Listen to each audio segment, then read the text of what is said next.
All right, this Hangout is live and on air. Hello everyone. Welcome to today's Kickoff Labs marketing chat. I am Josh Ledgard, co-founder of Kickoff Labs. Before we get into today's topic, the ComfortableBoxers.com launch story, I want to do just a little bit of housekeeping, like we always do. Also want to leave some time for those people who come in about 2 or 3 minutes late, so they don't miss anything really truly important. The reason we do these chats live, I mean, we could pre-record it, we could do the interview and then post it online for everyone, is that I really want to see the engagement and the interactivity. I want you all to be signed into the chat. I want you guys to introduce yourselves, talk amongst yourselves, have a back channel, and post questions for us to answer live as we go. We'll be pausing regularly to look at questions, so we'll do our best to answer them. If you've already thought of questions, go ahead and introduce yourself in the chat. If not, something comes up and you say, I want to know more about that, go ahead and post it. We should have time to get to a good amount of your questions. Today's event, the way this is going to work, I'm going to introduce our guest. We're going to walk through their story, Q&A style. You guys that signed up, a lot of you submitted questions in advance, and we've kind of used those as a reference point to go through and walk through the story. All right, so having said all that, let's get into it. As I said, my name is Josh Ledgard, co-founder of Kickoff Labs. Kickoff Labs' goal is to provide you with the tools for quick and easy lead generation. Our tool helps you create smarter launch, contests, ebook download, and event-focused campaigns like this one. The sign-up form, this broadcast page is running on Kickoff Labs. But I'm really excited about today's event because I love great customer success stories. And today we're going to be talking with the founder of ComfortableBoxers.com, Mike Madrid. And they used Kickoff Labs to gather over 35,000 emails in 2 weeks. And I'm going to go ahead and share my screen and talk a little bit more, and we'll start talking a little bit more to Mike directly. So, 1 second.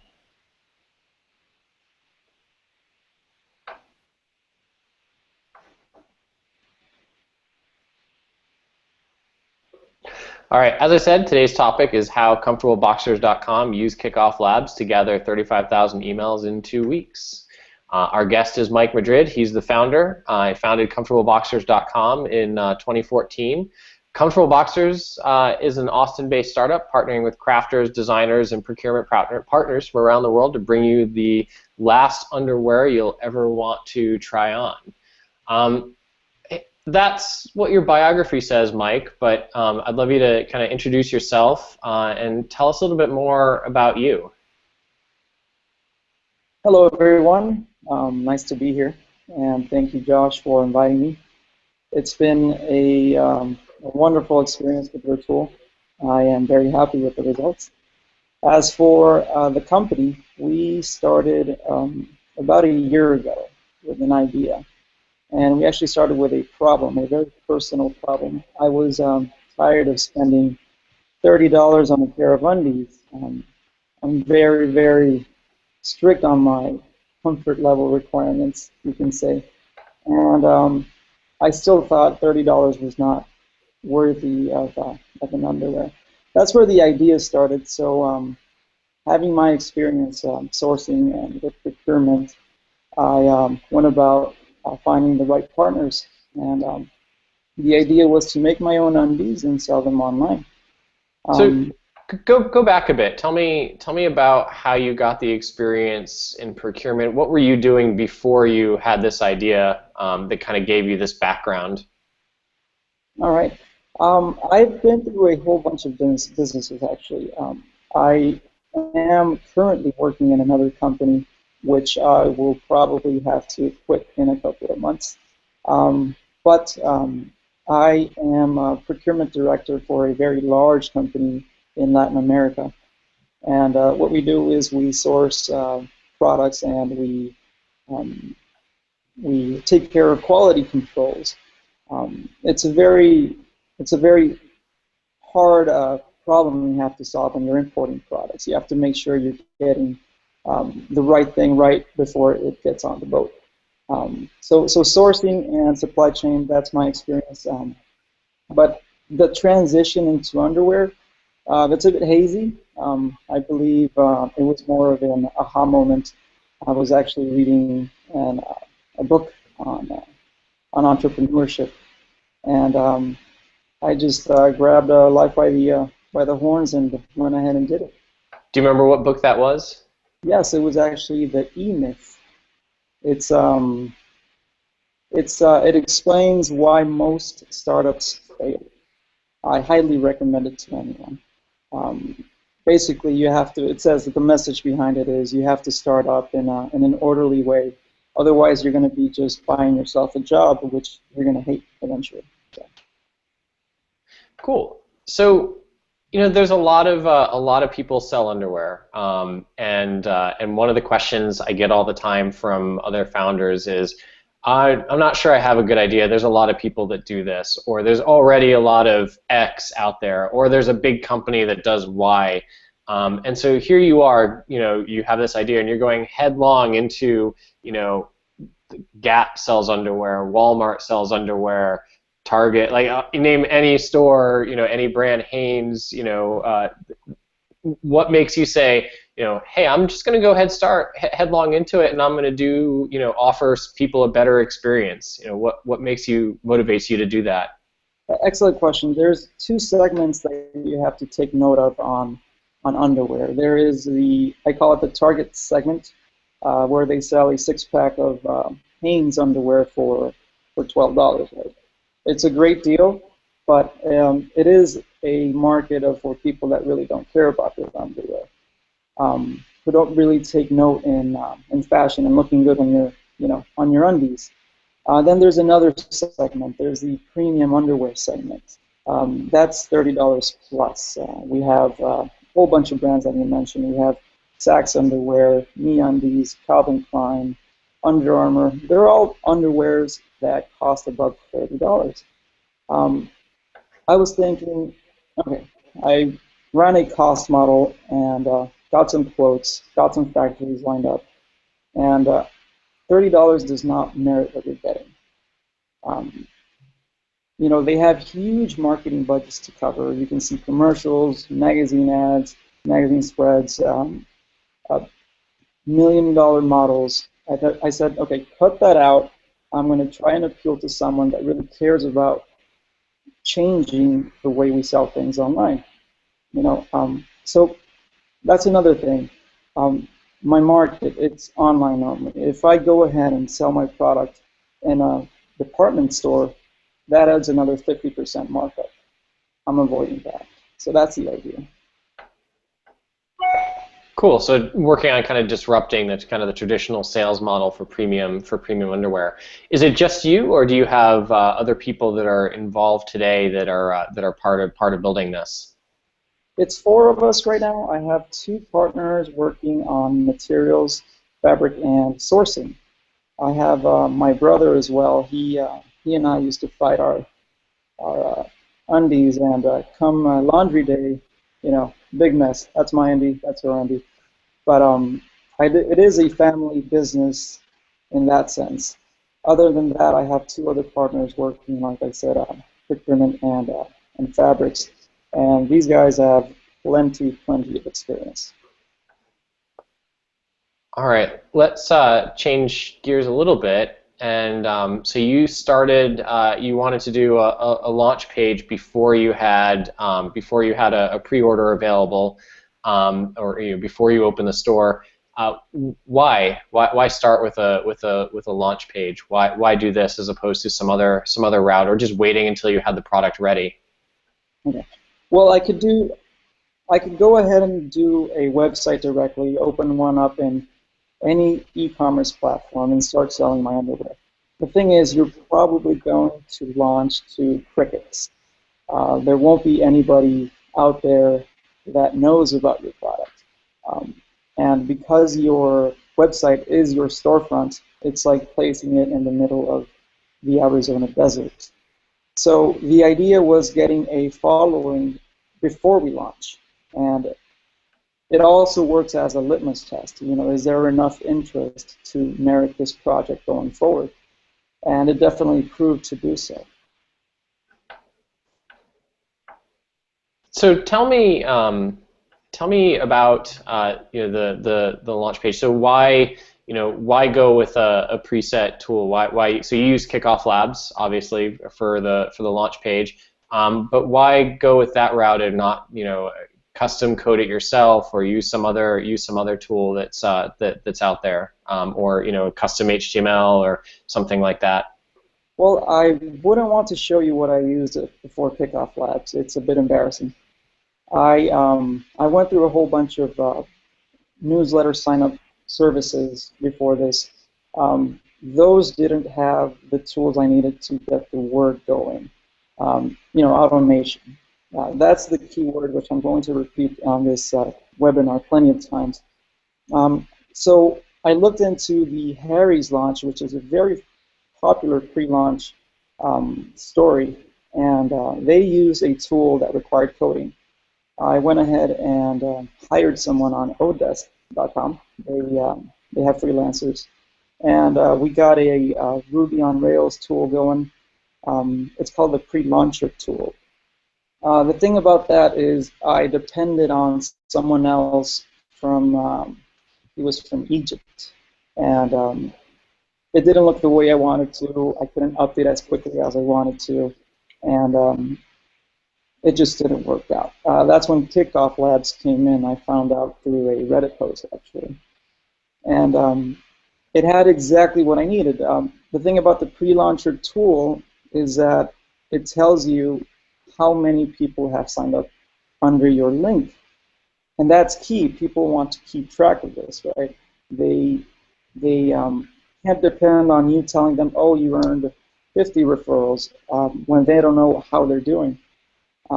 So that's very important, giving them the tools to be able to share it easily as well.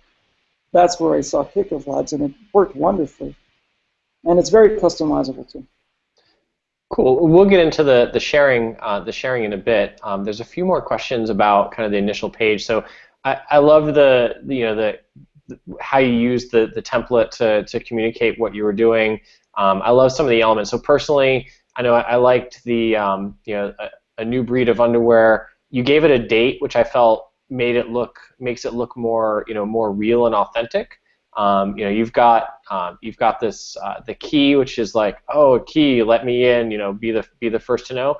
And then you did some, you know, the product explanation, like you explain the benefits below.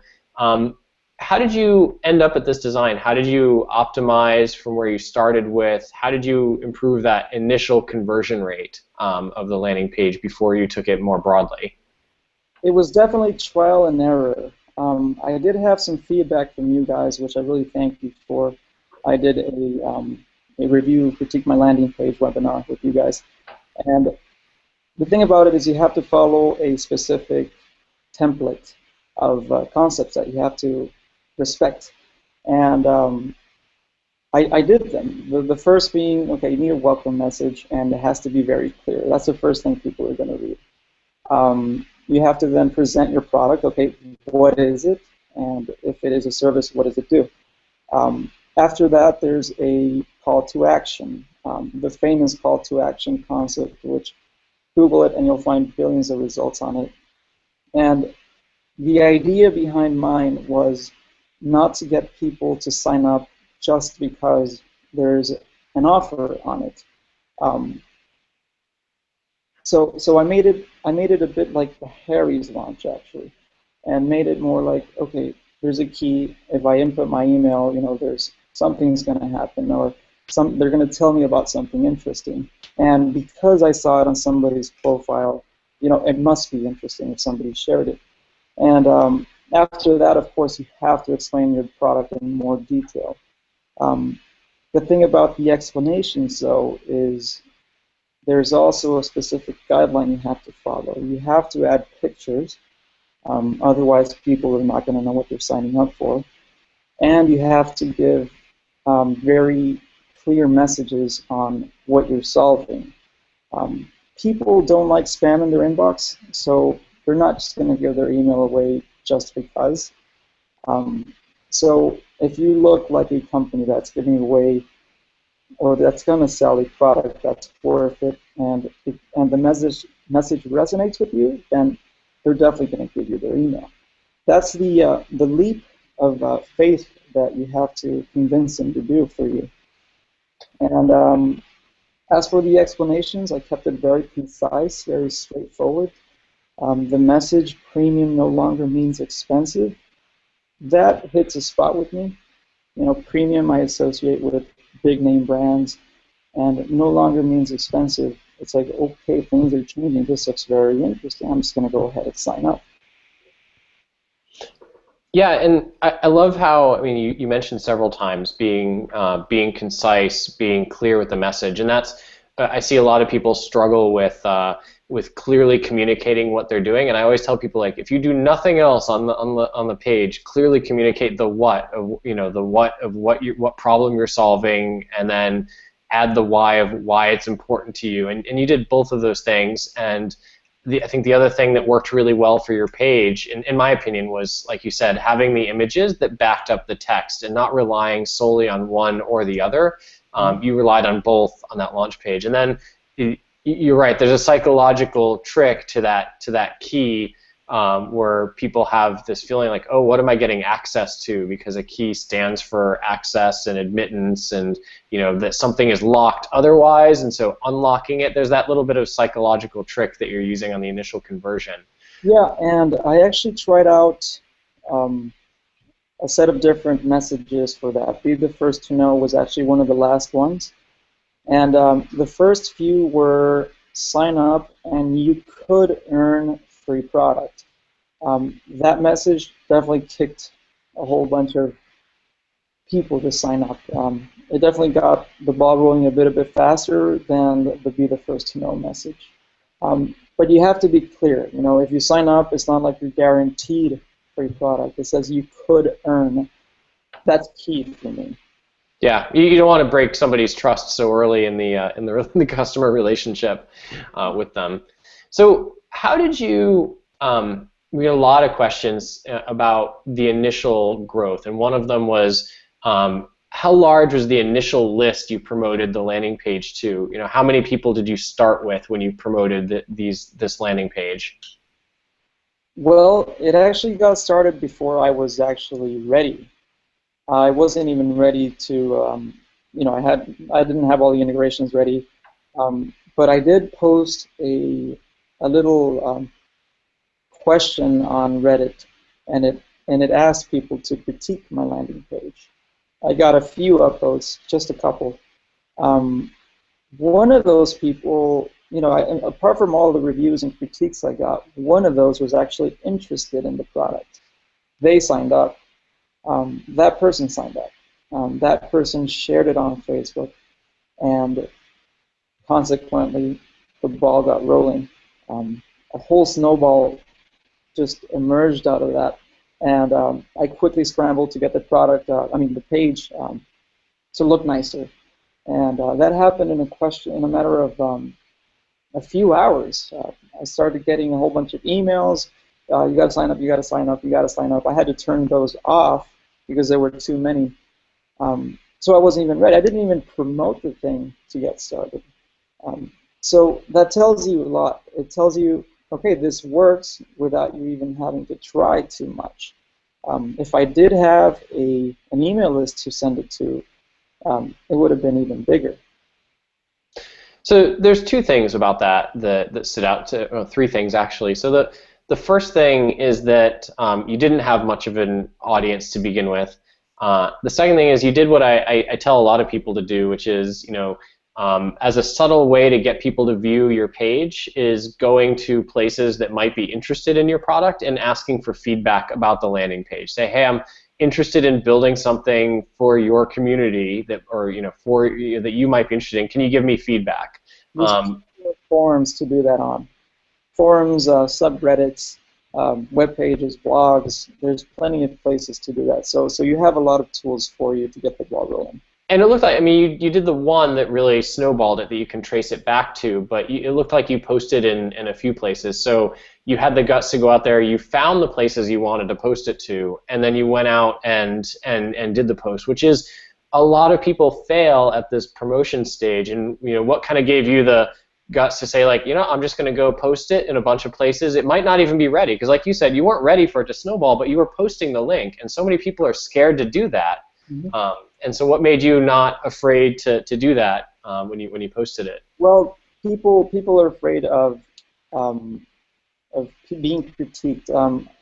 It's something I got over a couple of years ago, where embrace the reviews, embrace someone telling you this sucks, embrace it and take it as a teaching lesson. Okay, that means I need to change. Okay, it might have been a lost customer, but guess what? There's a billion other ones that are ready to look at this after you fix it.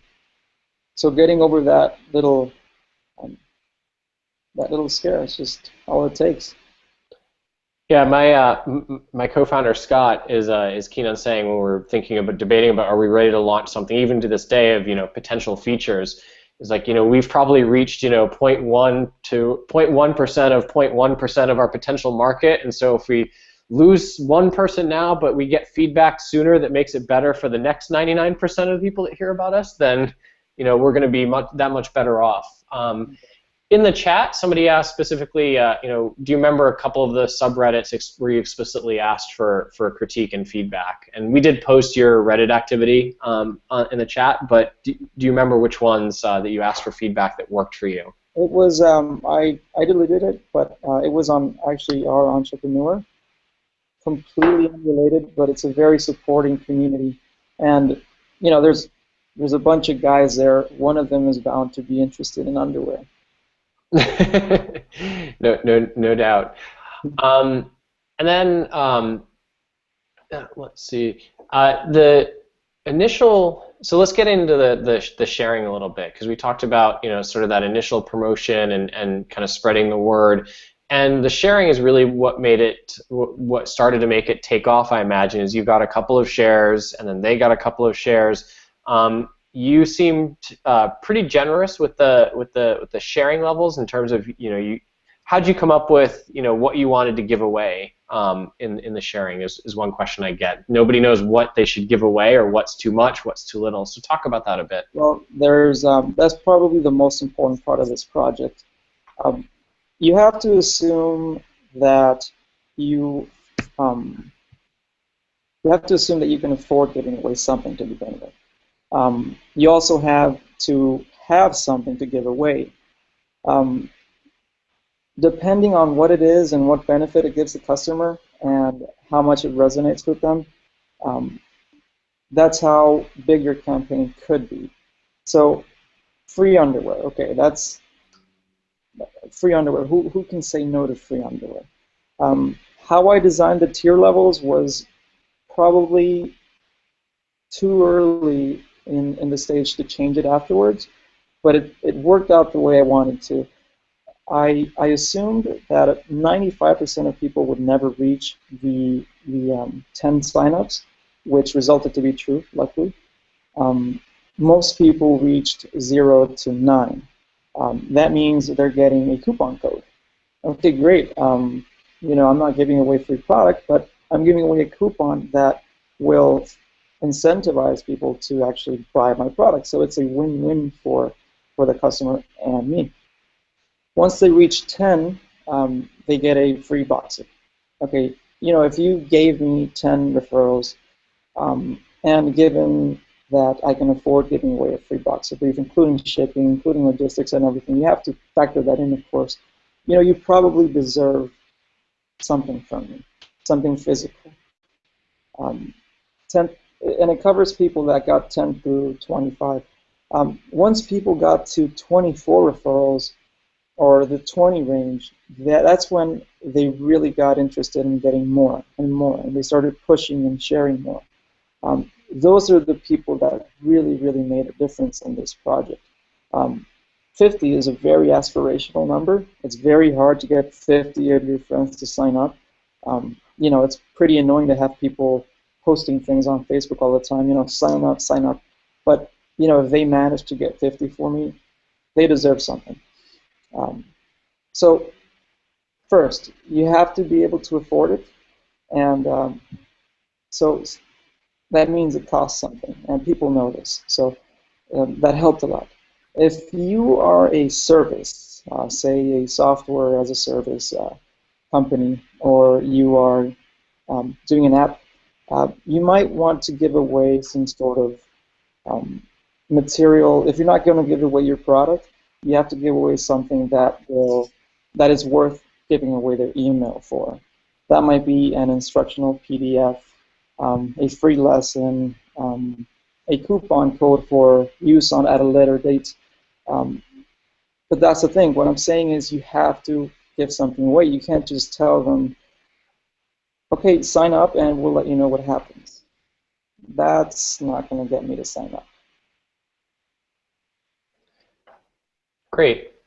So what do you have a sense of what social platform you were getting, was most effective for sharing? Like, where were most of your shares coming from?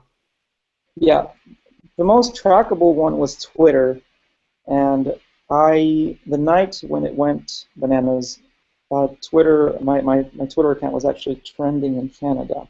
I got a notification from a bot that tracks these, and I saw this, and I was at the gym. I had to run to my house and see what was going on. And but the biggest source for referrals was actually Facebook. It seems Facebook, because it had a more it had an image attached to it. It was more visual, and Facebook is more of a trustworthy platform for your friends, and Twitter is more of a news platform. So I believe Facebook managed it better for me. So other than that, email did about 10% of the work, and posting the link that you generate on websites, that gathered a good 50%. People have their own blogs and a lot of followers. They post the link and they say, hey guys, here's an opportunity, and it's relevant to the subject, so I get the people I actually want.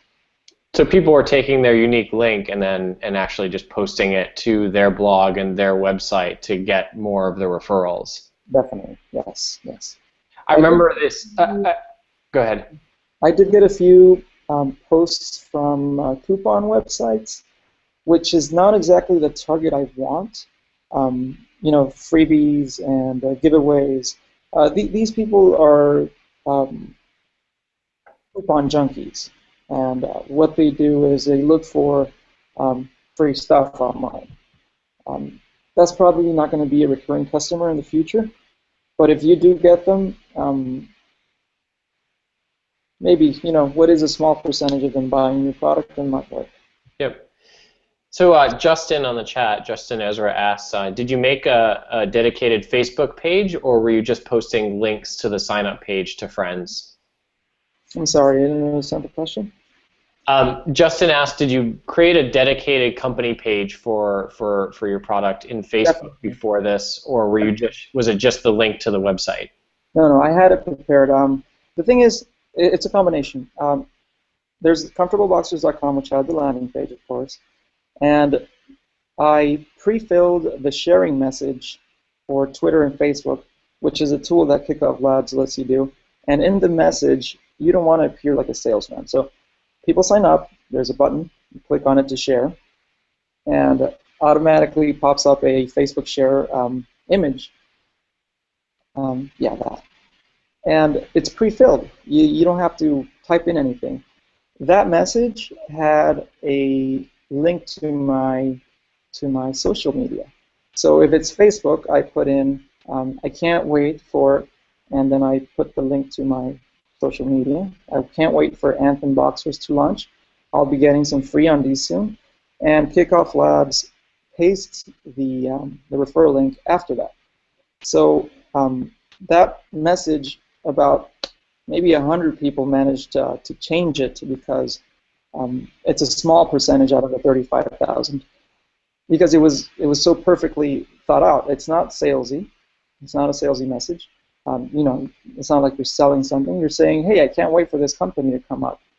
And it sounds like somebody's saying that genuinely. So that's very important to keep in mind.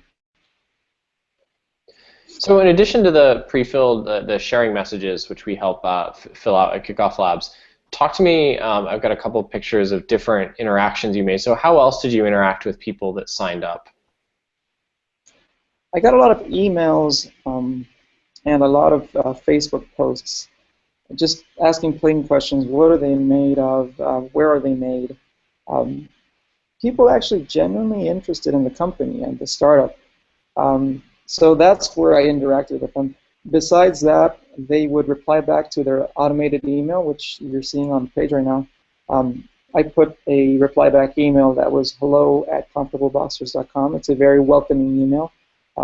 I made them feel as though they can talk to me if they found the need to, and they did. I got plenty of emails asking questions, just interested in the product. And you followed the basics, and people can see the image of the email up there. But you're thanking them, and you've got this cute subject line, Anthem Boxer Briefs pre-launch. Who's awesome? And then the big image, it says you're awesome. Thanks for signing up.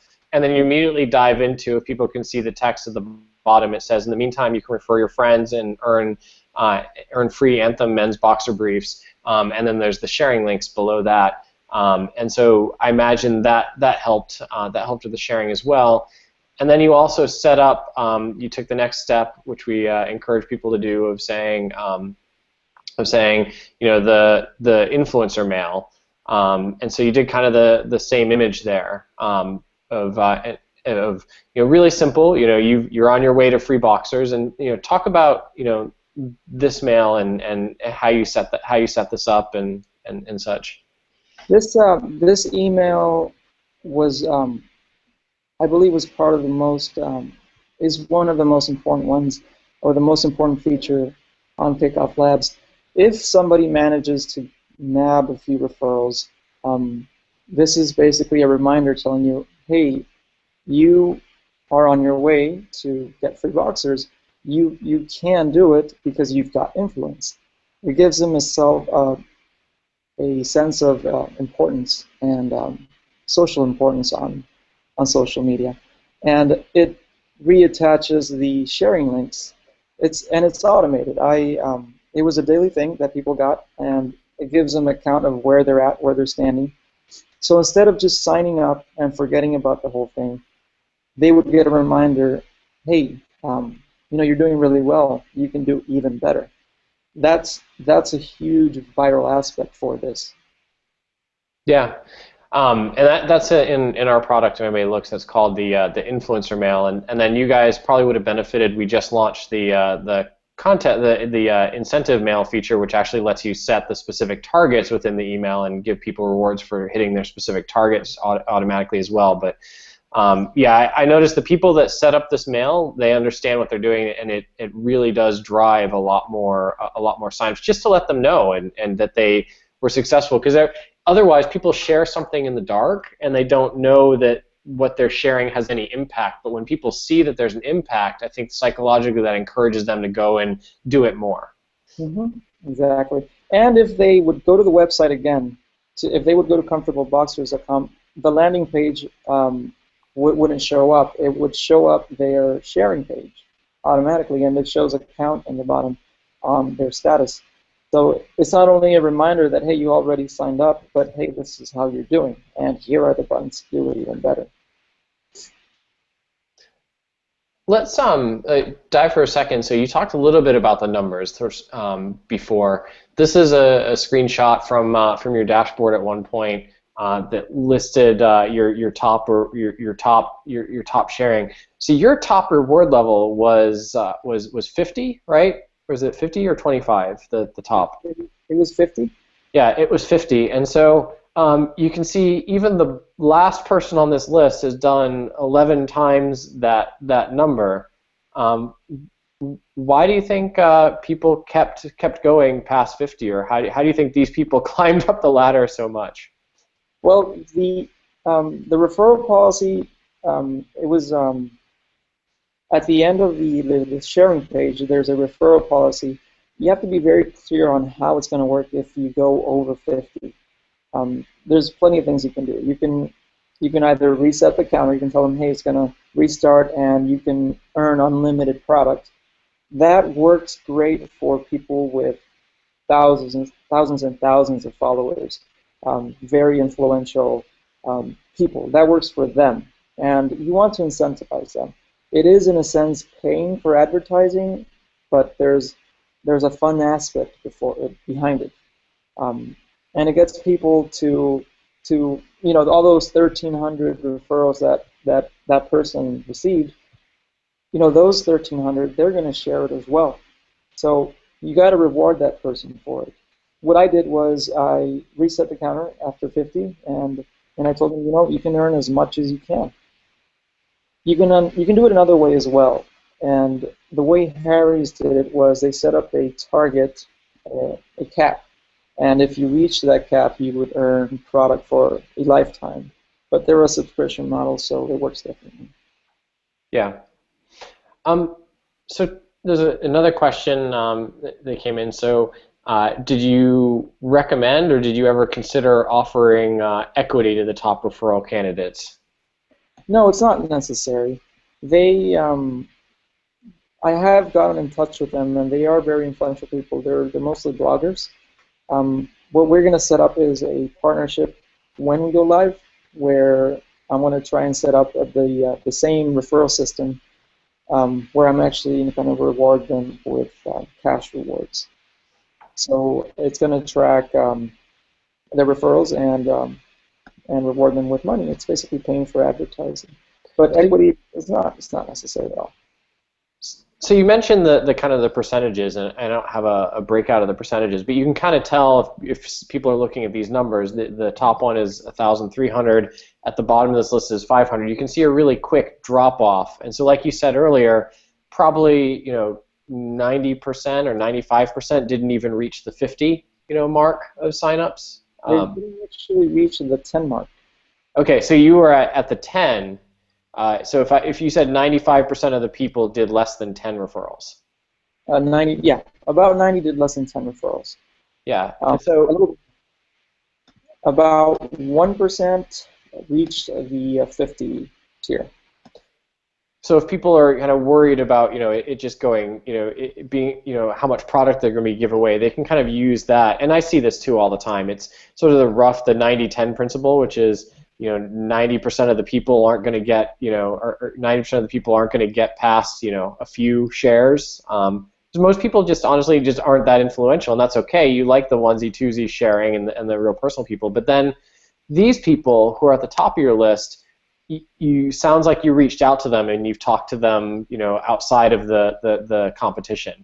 Yes, I'm starting to give away the product right now. I'm giving away coupons for their pre-order, and I've been talking to them about how the experience was, how it worked, did they like it, and they said it was the easiest thing they've ever done. They just made a post, and it did its magic. There was no work behind it. They didn't have to go through Twitter or multiple posts. They just posted it once, and it did the job for them. These people have done it before on other platforms, but I'm pretty sure there's plenty of work behind it. So here's another, here's another shot about your campaign, looking at the conversion rate and the viral boost. And so what this is saying is that you had nearly a 60% conversion rate on your landing page, and we talked a little bit about the kind of the techniques you used for that. And nearly 87% of your leads were coming from people sharing or using the sharing links. Can you talk a bit about the psychology that was used to encourage people sharing, or why this works for companies like you? I did some A/B testing. That's another feature I liked. I set up 2 landing pages, and 50% of the people that landed on it, that landed on the page, would get landing page A. 50% would get landing page B. And I varied the language between them. I varied colors as well, but the whole concept was the same, and the conversion rate stayed the same.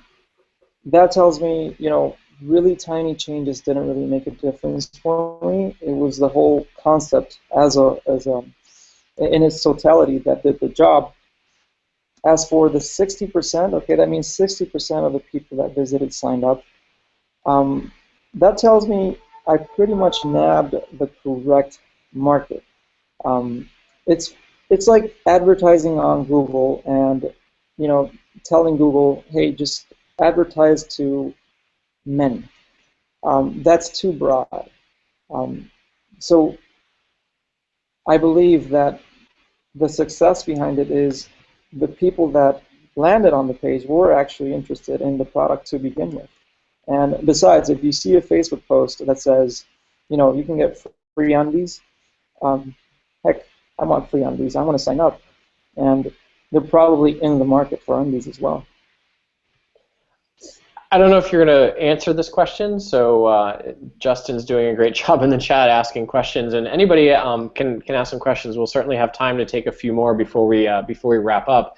But what was your budget for the campaign? And I guess most of your budget was probably tied up in the product that you were going to give away.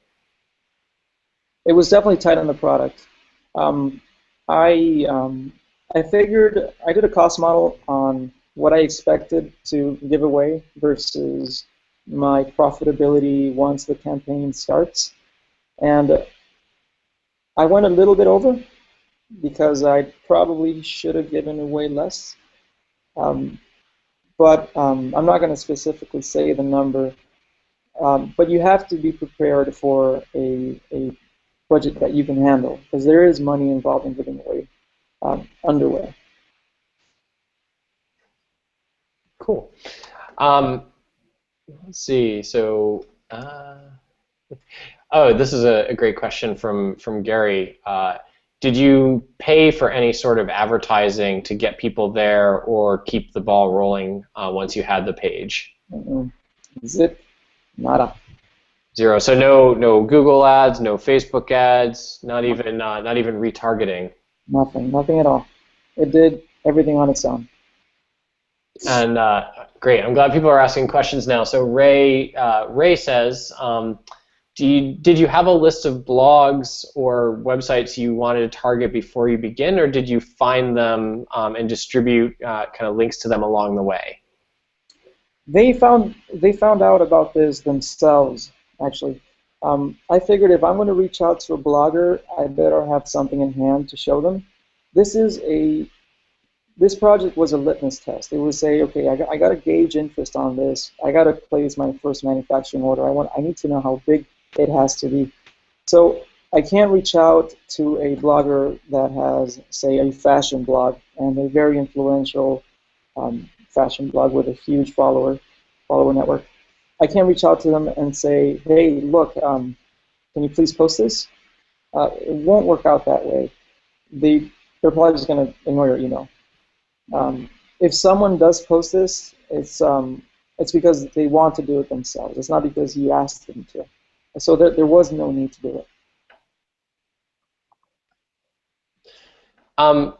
Another question that came in was, what did you do what have you done to check and make sure that there's fraud prevention and you're preventing sort of these opportunists from taking advantage of the system?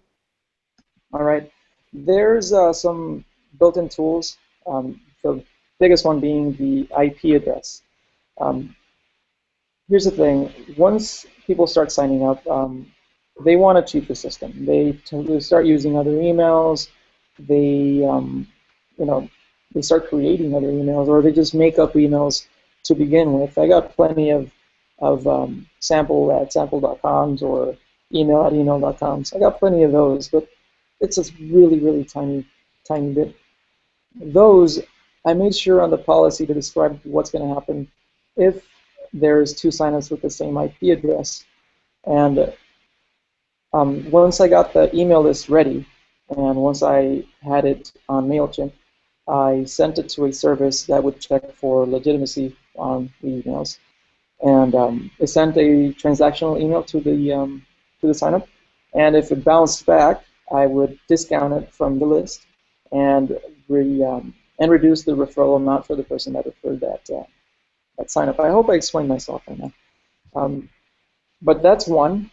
Another one being, let's see. I'm not sure. I'll think about it and I'll get back to you, okay?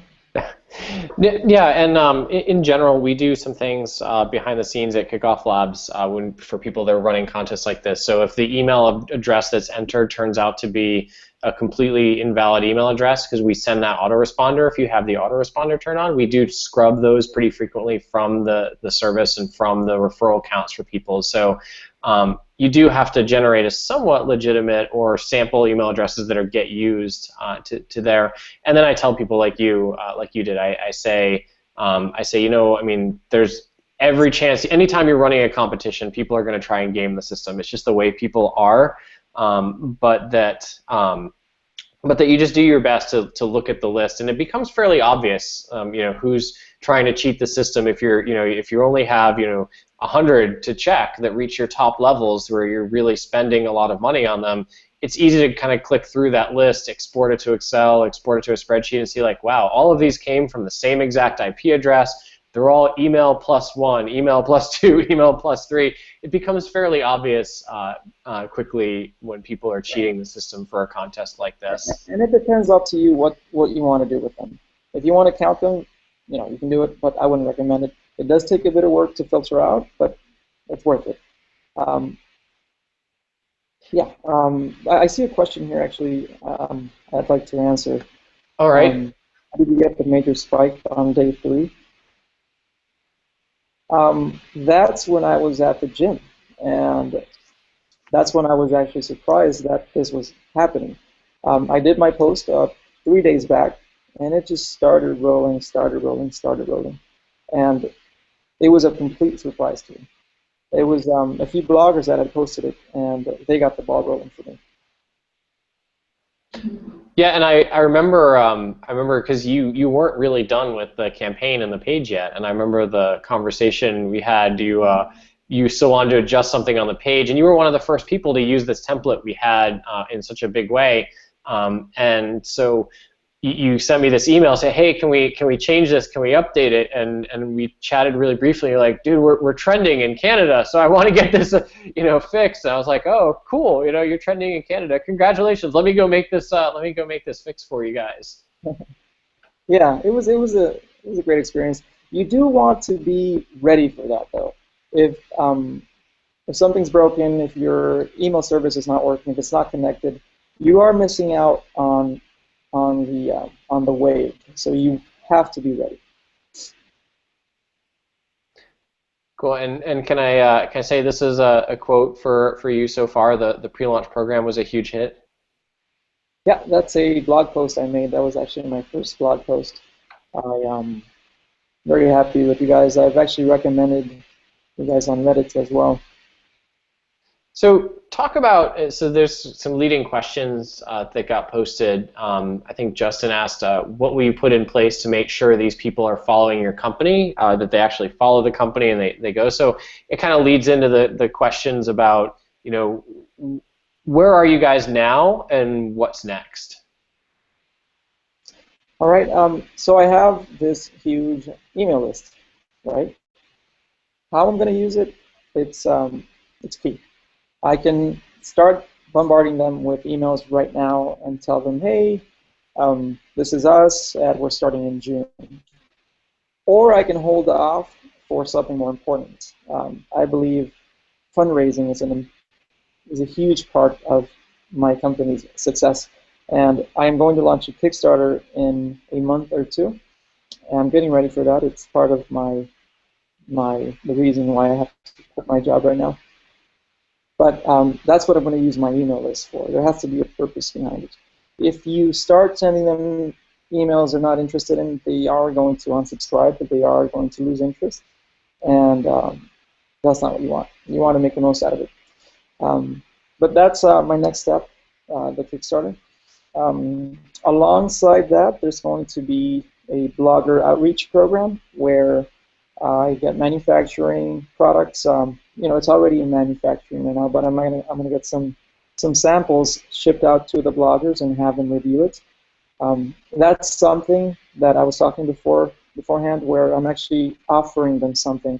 I'm giving them, a pair of undies. Can you please review these and post a review online? That's the next process. Yeah, and I see that as a model now. Nobody wants to launch a Kickstarter campaign where you're actually asking for money to crickets, and so it's become pretty common practice to try and build an email list before you go after a Kickstarter campaign because you want some initial success to reach your goal on the campaign. Justin asked, can you specifically target an area with a campaign, or is it general to everywhere? I believe in Mike's case, it was just general to everywhere. I didn't think you restricted it. I did get that question a lot. Do you ship to Canada? I decided to add Canada to the list. It was I just made clear that there was going to be a shipping charge to Canada, and I did get signups from all over the world, but that was a very tiny amount because it was clear that it was U.S. and Canada. I made that clear in the policy as one of the first points. Cool. And in general, when people ask this question, I'll look at the service that they're doing and I'll tell them like this, like shipping. I was like, well, think about it. Do you want to ship all over the world, or do you just want to ship in to the U.S.? And then if it's some people, I was talking to somebody the other day who's working on a Uber for your laundry, and they're like, well, where should I target it? And I was like, well, where are you going to start offering it? And he said, well, first just here in London. And I said, well, you should make that clear on your page. Like, this is for people in London to go after, so you don't get people in the U.S. saying, why aren't they going to do my laundry for me as part of the campaign? And so, kind of going at the what's next for you guys. You mentioned before we were talking that this has actually, even without the Kickstarter campaign, you've already led to some dollars coming in from this list. I had to launch a web page. I didn't want to leave the sign-up form indefinitely. I wanted to set a date where, okay, this is where it ends, and we're going to keep you informed on what happens. You can ask us any questions. Here's our contact information, whatever. But I launched, immediately after it ended, I launched my website, my official website, where I described the product in more detail. I described the manufacturing process. I described the colors that are going to be available. Things you can't do on a landing page because it would be too much. And I set up my pre-ordering system. I connected my fulfillment center, my ShipStation account, everything. I connected everything, and I got people to actually buy my product without advertising. I was still getting traffic into the website, and that did wonders. Even though the landing page was over, I was still getting traffic. That helped me get a bit of orders, and I still keep getting them. I still get visitors. If you look at my analytics account, it still gets traffic all day long. What probably did the job was SEO.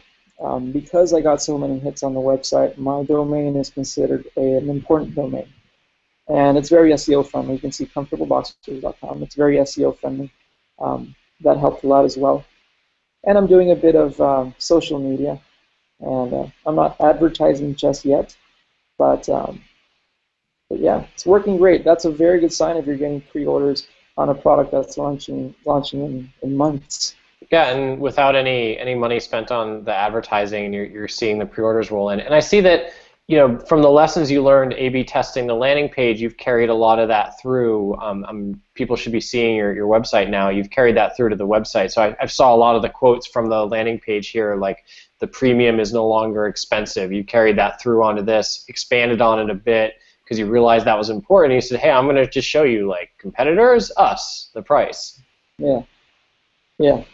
And it's a whole other subject, the website, and you can see my landing page right now. It doesn't follow the ideas I used for the Kickstarter landing page, but that's because it's still under development. I will follow the same concepts, a call to action, a message, something that's going to convince them to either click on a Learn More button or a Buy Now button. And it's the same psychology. Yep. Awesome. Well, if there's any more questions, I'll take one or two. Some of the questions that got asked, I think we've answered early, like how did you build initial momentum, and so you can kind of go back and look at this afterwards. Because if you're signed up and you're viewing this, then chances are you will get the recap for this webinar, and you'll be able to see that for yourself. So I want to encourage everybody. Go out and check out their website. You know, you can if you need Comfortable Boxers, you can start to pre-order them at Comfortable Boxers. And like you said, I do love the domain you snagged. Did you go ahead and buy comfortable panties, comfortable socks? Did you just go ahead and start buying comfortable domains? I got a whole bunch of domains right now. They're all forwarding to the same one, but I'm still working on getting more. Cool. So you're going to just own the comfortable space online, and if they launch a .comfortable domain extension, you're just going to go for that too, right? It's mine. I pre-ordered it. Great.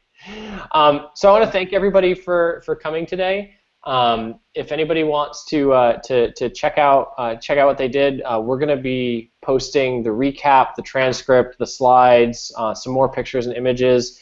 We'll also send out links. Mike's done a great job documenting his story and his launch on the Comfortable Boxers blog, so we're going to do a lot of linking to that.